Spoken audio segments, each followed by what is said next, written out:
ಯೆಶಾಯನ ಪ್ರವಾದನೆಯ ಗ್ರಂಥ 66ನೇ ಅಧ್ಯಾಯ 2ನೇ ವಾಕ್ಯ. ನಾನು ಕಟಾಕ್ಷಿಸುವವನು ಎಂಥವನೆಂದರೆ, ದೀನನು ಮನಮುರಿದವನು, ನನ್ನ ಮಾತಿಗೆ ಭಯಪಡುವವನು ಆಗಿರುವವನೇ. ಈ ವಾಕ್ಯದಲ್ಲಿ ದೇವರು ತಾನು ಯಾರನ್ನು ಕಟಾಕ್ಷಿಸುತ್ತೇನೆ ಎಂಬುದಾಗಿ ತಿಳಿಸಿ ನುಡಿದಂಥ ಸಂಗತಿಗಳನ್ನು ವಿವರಿಸಲಾಗಿದೆ.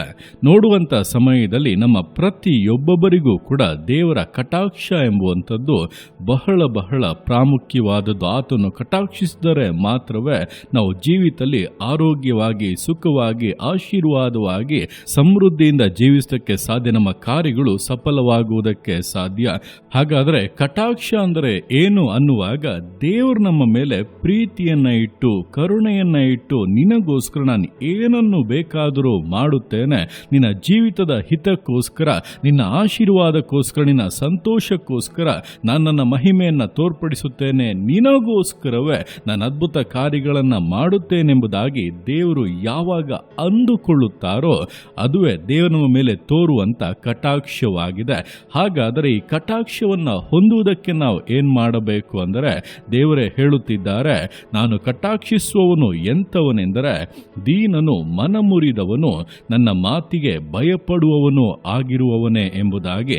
ಅಂದರೆ ದೇವರಿಂದ ನಾವು ಏನನ್ನೇ ಹೊಂದಿಕೊಳ್ಳಬೇಕು ಅಂದರೂ ಮೊದಲನೇದಾಗಿ ದೀನ ಭಾವ ಇರಬೇಕು. ಅಂದರೆ ನಮ್ಮನ್ನು ಹೆಚ್ಚಿಸಿಕೊಳ್ಳದೆ ದೇವರ ಮುಂದೆ ನಮ್ಮನ್ನು ತಗ್ಗಿಸಿಕೊಂಡು, ನಾವು ಅಲ್ಪರಾದವರು, ಕೇವಲ ಮಣ್ಣು ಎಂಬುದನ್ನು ಅರಿತು ದೇವರ ಕೃಪೆಯನ್ನು ಬಯಸಿ ಪ್ರಾರ್ಥಿಸುವಂಥದ್ದು, ಬೇಡುವಂಥದ್ದು, ನಿರೀಕ್ಷಿಸುವಂಥದ್ದು.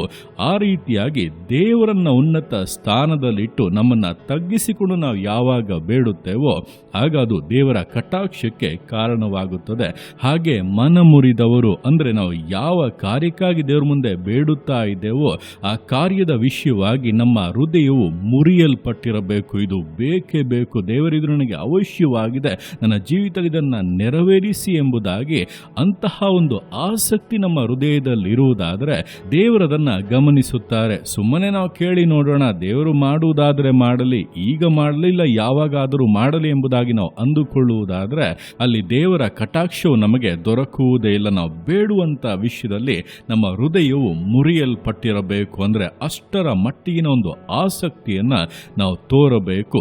ಹಾಗೆ ದೇವರ ವಿಷಯಗಳಲ್ಲಿ ಕೂಡ ನಮ್ಮ ಮನಸ್ಸು ಮುರಿಯಲ್ಪಟ್ಟಿರುವುದು ಅವಶ್ಯವಾಗಿದೆ. ಅಂದರೆ ದೇವರು ಯಾವ ಕಾರ್ಯಗಳನ್ನು ಮಾಡಬೇಕೆಂಬುದಾಗಿ ಆತನ ಉದ್ದೇಶಗಳನ್ನು ಪ್ರಕಟಿಸಿದ್ದಾರೋ ಆ ವಿಷಯಕ್ಕಾಗಿ ನಾವು ಪ್ರಾರ್ಥಿಸುವಾಗ ಕೂಡ ಅದೇ ಆಸಕ್ತಿ, ಅದೇ ಬಯಕೆ, ಅದೇ ಆಗ್ರಹ ನಮ್ಮಲ್ಲಿ ಇದ್ದು ಹೃದಯ ಮುರಿಯಲ್ಪಟ್ಟವರಾಗಿ ನಾವು ಬೇಡುವುದಾದರೆ ಅಂಥವರನ್ನ ದೇವರು ಕಟಾಕ್ಷಿಸುತ್ತಾರೆ.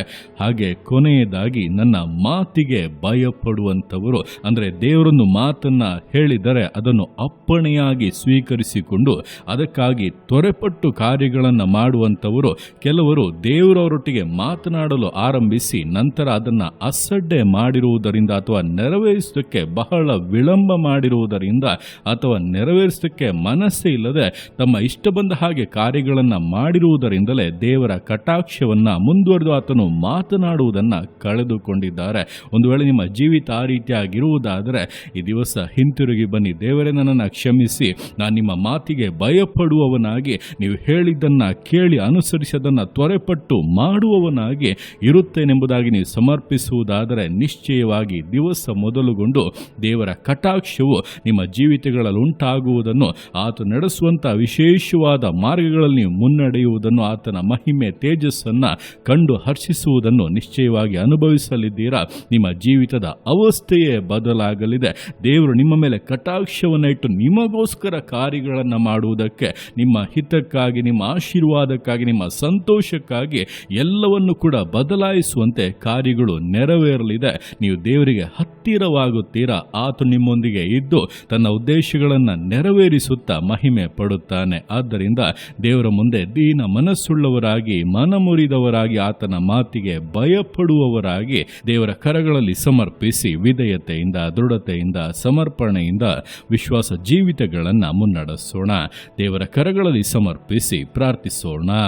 ಯೇಸುವೆ ಸ್ತೋತ್ರ ರಾಜ, ಕೊಟ್ಟಂತ ಈ ದಿವಸಕ್ಕೋಸ್ಕರ ಸ್ತೋತ್ರ ಕರ್ತನೆ. ಈ ದಿವಸ ನಿನ್ನ ಕರಗಳಲ್ಲಿ ಸಮರ್ಪಿಸ್ತಾನೆ. ಪ್ರತಿಯೊಂದು ಜೀವಿತಗಳನ್ನು ನೀನು ಆಳ್ವಿಕೆ ಮಾಡು, ಬಲಪಡಿಸು ಕರ್ತನೆ. ಹೌದಪ್ಪ, ನಿನ್ನ ವಾಕ್ಯದಲ್ಲಿ ನೀನು ಸ್ಪಷ್ಟವಾಗಿ ಹೇಳಿರುವಂತೆ ನಾನು ಕಟಾಕ್ಷಿಸುವವನು ಎಂಥವನೆಂದರೆ ದೀನನು, ಮನಮುರಿದವನು, ನನ್ನ ಮಾತಿಗೆ ಭಯಪಡುವವನು ಆಗಿರುವವನೇ. ಅಪ್ಪ, ನಮ್ಮ ಜೀವಿತ ಆ ರೀತಿಯಾಗಿರಬೇಕು. ನಾವಾದರೂ ಕರ್ತನೆ ಅಪ್ಪ ಅಲ್ಪರಾದವರು, ಮನಗುಂದಿದವರು ಆಗಿದ್ದೇವೆ. ನಿಮ್ಮ ಕಟಾಕ್ಷ ನಮಗೆ ಅವಶ್ಯವಾಗಿದೆ ಕರ್ತನೆ.